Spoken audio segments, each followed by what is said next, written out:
Sir నమస్కారం sir. నమస్తే sir రీసెంట్గా వచ్చిన సరిపోదా శనివారం సినిమా దాదాపు 3 గంటల సినిమా సార్ అది.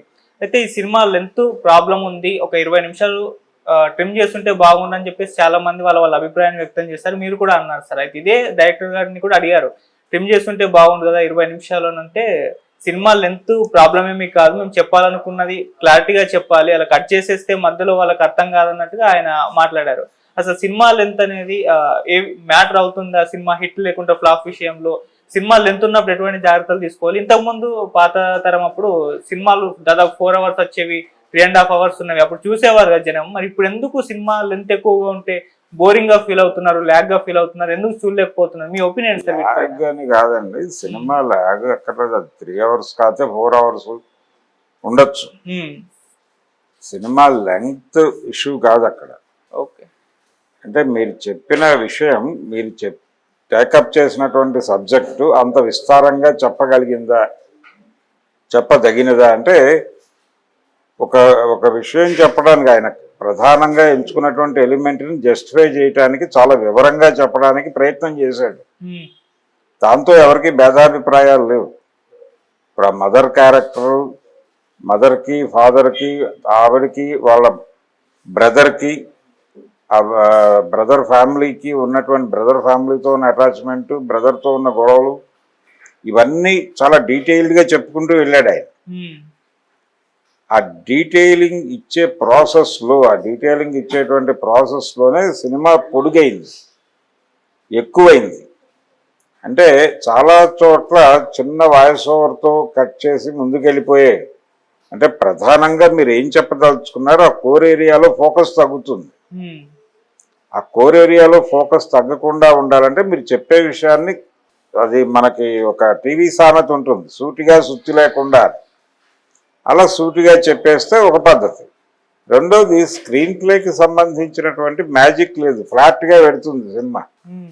ఇప్పుడు ఉదాహరణకు ఆయన ఎందుకు శనివారం ఎంపిక చేసుకున్నాడు అనేది హోల్డ్ చేసి సెకండ్ హాఫ్లో చెప్పుకుంటే అదొక పద్ధతి.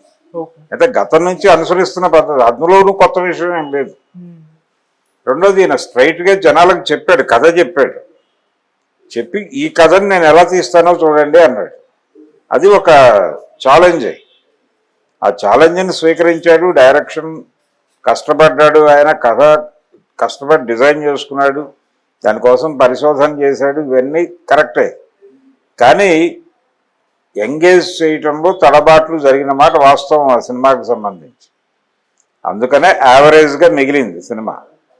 సక్సెస్ మీట్ చేద్దాము ఇవన్నీ అనుకుంటున్నారు వాళ్ళు, చేస్తే చేయొచ్చు కూడా. కానీ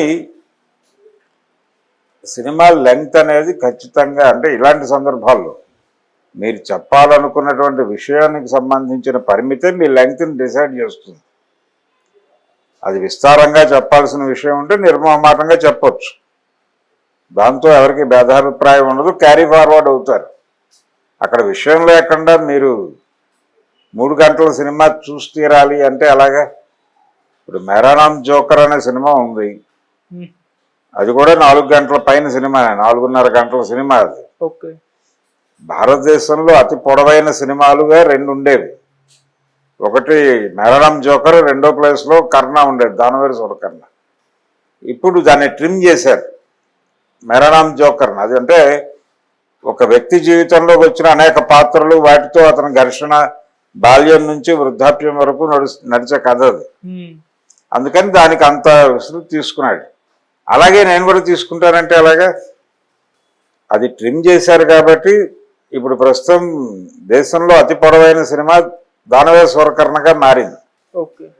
దానవేర సూరకర్ణలో ఆయన మహాభారతాన్ని హ్యాండిల్ చేయాలనుకున్నాడు, మహాభారతాన్ని క్రిటికల్గా చెప్పాలనుకున్నాడు.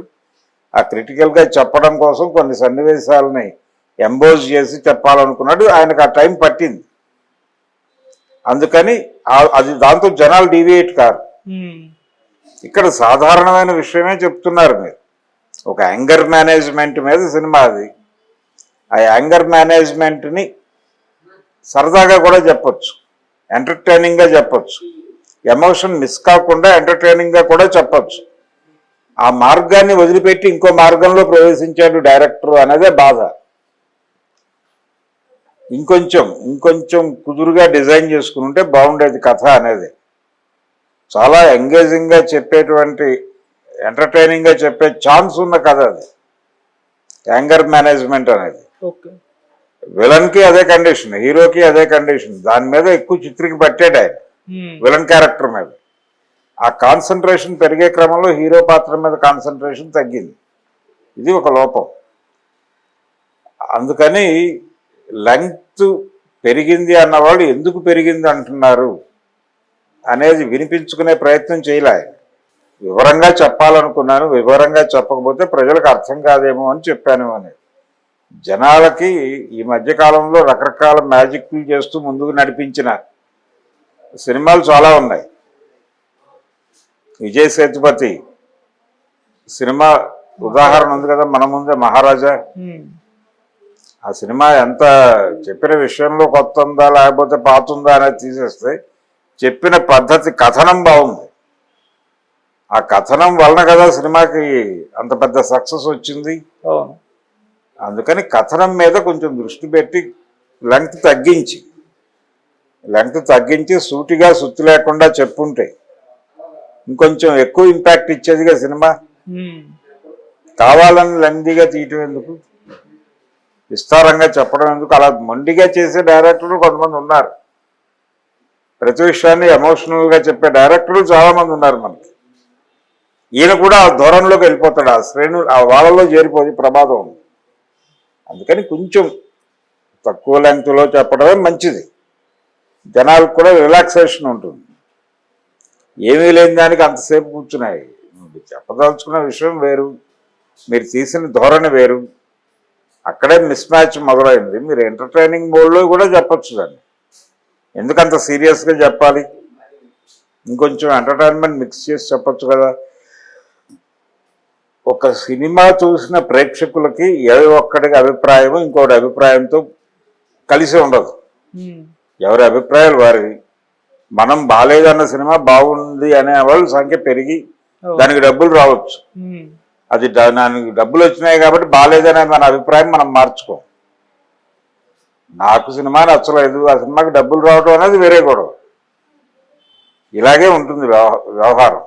కానీ లెంగ్త్ తగ్గించమని అవతల వాళ్ళు ఇచ్చిన సూచనని ప్లెయిన్గా వినేసి సమాధానం చెప్పడం కంటే కూడా కొంచెం లోతుల్లోకి వెళ్ళి మాట్లాడుకోవాల్సిన విషయం అది. అలా జరగలేదు, అది సందర్భం కూడా కాదు. కానీ ఆయన దృష్టికి వెళ్ళింది విషయం. కాబట్టి భవిష్యత్తు ప్రాజెక్టుల్లో ఈ కేర్ తీసుకుంటాడేమో, అంటే అది అంగీకరించడానికి ఆయన ఇగో హర్ట్ ఇబ్బంది పెట్టి ఉండొచ్చు.